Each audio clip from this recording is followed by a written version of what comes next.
Привет, друзья! Сегодня у нас особенный выпуск. Пересказ культовой советской комедии «Иван Васильевич меняет профессию» на английском. Зачем вам это смотреть? Вы тренируете аудирование, учитесь понимать английскую речь на слух, прокачиваете чтение, ведь субтитры помогут следить за текстом, расширяете словарный запас в живом контексте, без зубрежки, погружаетесь в язык через любимую историю, которую уже знаете. Это идеальный способ учить английский естественно и получать удовольствие от процесса. Enjoy! Engineer Alexander Sergeyevich Timofeev Shurik built a time machine in his Moscow apartment.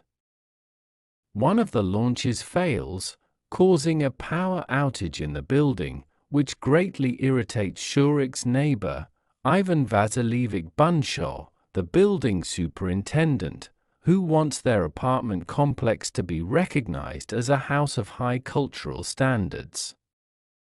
Shurik fixes the power blackout and restarts the machine, increasing the voltage. An explosion happens, Shurik falls to the floor and faints. His wife, actress Zina, is performing by the sea for director Karp Savelovich Yarkin. After returning to Moscow, she informs Shurik that she has fallen in love with Yarkin and is leaving with him for Gagra. Shurik is a kind man and decides to accept humbly her leaving him.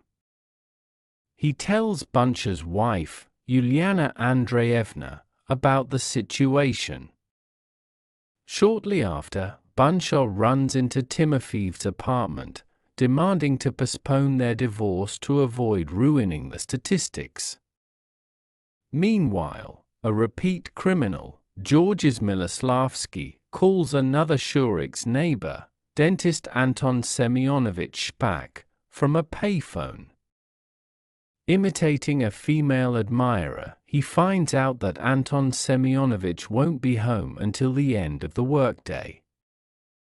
Miloslavsky then breaks into Shpak's apartment and robs it. During this time, Shurik demonstrates his time machine to Bunshaw. The wall between Timofeev's and Shpak's apartments disappears. Surprised, Miloslavsky comes into Shurik's apartment and asks about the machine. The superintendent questions Miloslavsky about his identity, why he is in Anton Semyonovich's apartment, and where he got Shpak's camera, tape recorder, and jacket. Miloslavsky introduces himself as an actor of the great and small academic theatres, a friend of Shpak's.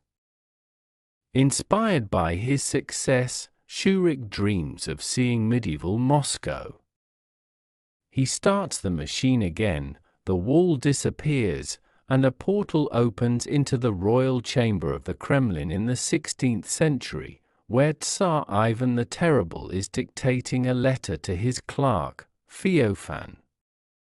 Taking Shurik and Miloslavsky for demons, the scared Feofan runs to call the guards.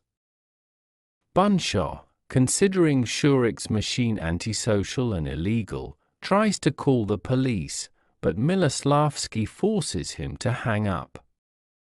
Bunshaw retreats into the 16th century Kremlin through the portal, while Tsar Ivan the Terrible, scared of Shurik's black cat, escapes through the portal into the engineer's apartment and then into the stairs. The guards burst into the royal chambers. One of them throws a halberd at the demons. Miloslavsky catches it and tries to throw it back at the guards, but instead hits the time machine, causing another explosion that burns out all its transistors, closing the portal. Ivan the Terrible is left in the 20th century, while Ivan Vasilievich Bunshaw and Georges Miloslavsky remain in the 16th century. The guards chase the demons. Realizing Bunshaw looks like Ivan the Terrible, Miloslavsky finds a chest with royal cloths. The men put them on and present themselves as Tsar and Prince Miloslavsky. Shurik finds the Tsar in the entrance and, with difficulty, calms him down, explaining what happened. The Tsar remembers that the Swedes have recently captured Kem and demands to be sent back immediately. Shurik searches Moscow for transistors to repair the damaged machine. Ivan the Terrible stays in the apartment, gradually adapting to modern life. He listens to songs by Vysotsky and Nikulin on a tape recorder. Suddenly, Zina returns home, deciding to make up with Shurik after a fight with Yarkin.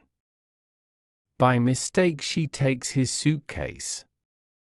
When Yarkin comes for his suitcase, Ivan the Terrible prepares to execute him as an adulterer, but Zina, realizing what's happening, persuades him to spare Yarkin. Zina and Yarkin dress the Tsar in Shurik's tracksuit. Ivan the Terrible forgives the couple, and they leave for Gagra.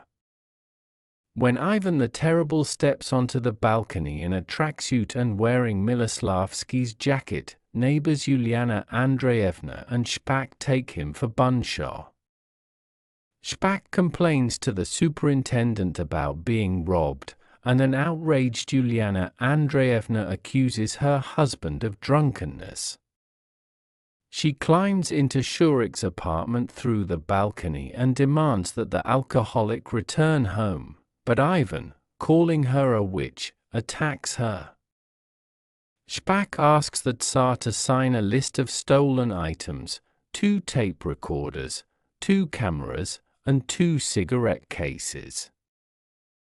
Dissatisfied with the way Shpak submits his petition, the Tsar tears the paper and throws it in Shpak's face. Yuliana Andreevna calls a mental hospital and says her husband is attacking people with a knife. Shurik, having bought transistors from a black market dealer, returns home and stops the Tsar, who is about to attack Shpak with a dagger. Timofeev explains everything to Shpak, asking him not to call the police, but after promising, Shpak immediately calls the police, saying that engineer Timofeev has brought a real Tsar with weapons into his apartment. In the 16th century, Bunshaw is so frightened by the happening events that the more resourceful Miloslavsky takes over state affairs for him. Miloslavsky sends the guards to drive the Crimean Khan from the Izium path.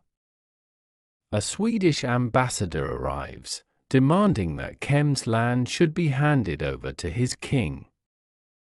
Knowing nothing about the matter, Bunshaw agrees, but Miloslavsky asks the ambassador to wait, saying they need to consult with comrades. Meanwhile, Miloslavsky steals a knight medal from the ambassador. During a banquet, Bunshaw gets drunk and flirts with Ivan the Terrible's wife, Marfa Vasilievna. When the army sent to the Izium path returns and declares the Tsar is fake, the guards burst into the royal chambers. Meanwhile, Shurik repairs the time machine, opens the portal, and Bunshaw and Miloslavsky escape to the 20th century. However, Ivan the Terrible answered the door for the police and got arrested. During an interrogation at the police, Ivan claims he took Kazan, Astrakhan, and Revel but insists, "I didn't take Shpak's things." Yuliana Andreevna brings a doctor with her.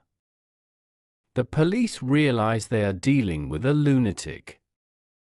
They also bring the real Bunshaw, who decides to take himself in foot illegally, performing the duties of the Tsar. Hearing this, Ivan attacks his double. Psychiatrists put both of them in the ambulance. At this moment, the police find the passport of Miloslavsky in the jacket which was previously on the Tsar and run to arrest him. Miloslavsky hears they are coming and runs away. Everyone except Ivan the Terrible are chasing after him. The Tsar returns to Shurik, who starts the machine and sends him back to the 16th century. Shurik wakes up on the floor, rubs his wounded head and opens the door to a furious Bunshar and his wife. He asks, "Have they already released you from the mental hospital?" This makes them really angry. Shurik begins to realize everything was just a dream until he remembers Zina left him. Soon Zina comes home from work. Shurik asks if she loves director Yarkin, but she replies that they have no Yarkin. Shurik realizes it was all a dream and hugs Zina, but suddenly sees the royal crown on the floor. He closes his eyes, and the crown turns into a cat. Shurik and Zina kiss, while the cat waves a paw and says, "Ciao." Больше историй смотрите по ссылке.